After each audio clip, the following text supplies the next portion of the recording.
Thank you, Mark. Retired Lieutenant Colonel James Carafano joins me now. Colonel, are the F-35s part of a deal to get the Saudis to join the Abraham Accords? Well, there's two good reasons why the U.S. ought to want the Saudis to have F-35, which, by the way, has really proven itself as being the high demand, the most capable, and the most wanted and the most feared manned combat aircraft in the world today. One is, look, we want Saudi Arabia to be able to defend itself. It is still one of the world's key oil producers. It's a key country. Saudis being able to defend themselves is a mark of stability in the world.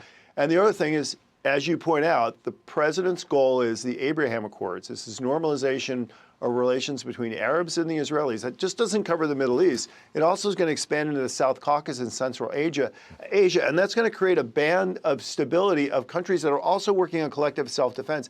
That lightens the burden on the United States to protect its own interests. So those are two super powerful reasons to do this.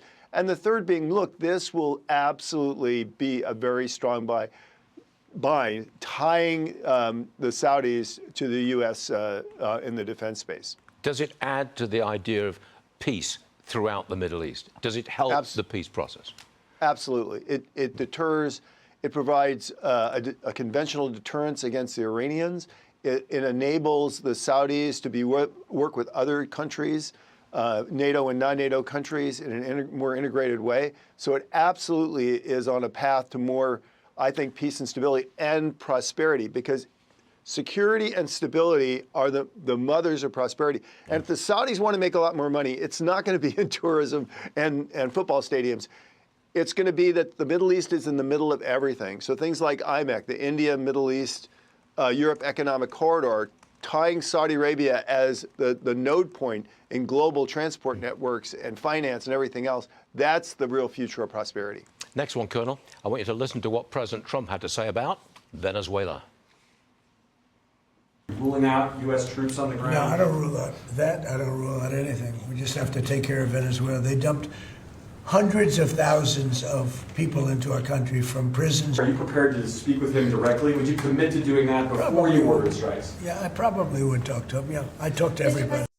Okay, Colonel, do you think President Trump should talk directly to Maduro?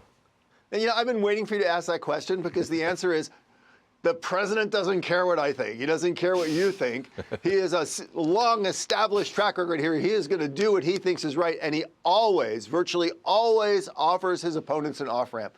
We don't have to do this thing. If you want to stop, we can talk. And I think that goes here as well. Maduro would get a very hard deal. I mean, basically the president said, look, I'll help you get out of the country. I think it's about the best he's going to get. But if Maduro wants to sit down and talk about an off-ramp, Donald Trump will do that.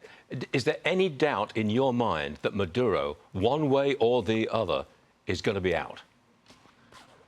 I think it is going to be very difficult for him to remain in power. Look what the Chinese offered him when the United States sent an aircraft carrier into the region. The Chinese said, hey, we'll list some tariffs. Well, that's a real vote of confidence, right? So the Chinese aren't coming, the Russians, the Cubans, not like last time. So he doesn't have any friends left in the region. And more countries in the region are kind of flipping pro-American. So he is in a really tight spot. And remember, the people that are keeping him in power, the drug lords, there are people who are getting shot and killed, and Trump's walking up to them every day. So they're not happy. So I don't think he's got a lot of friends. That was a remarkable interview. Well done, James Carafano. Well, come on back soon, please, sir. Thank you. Thanks, Fred.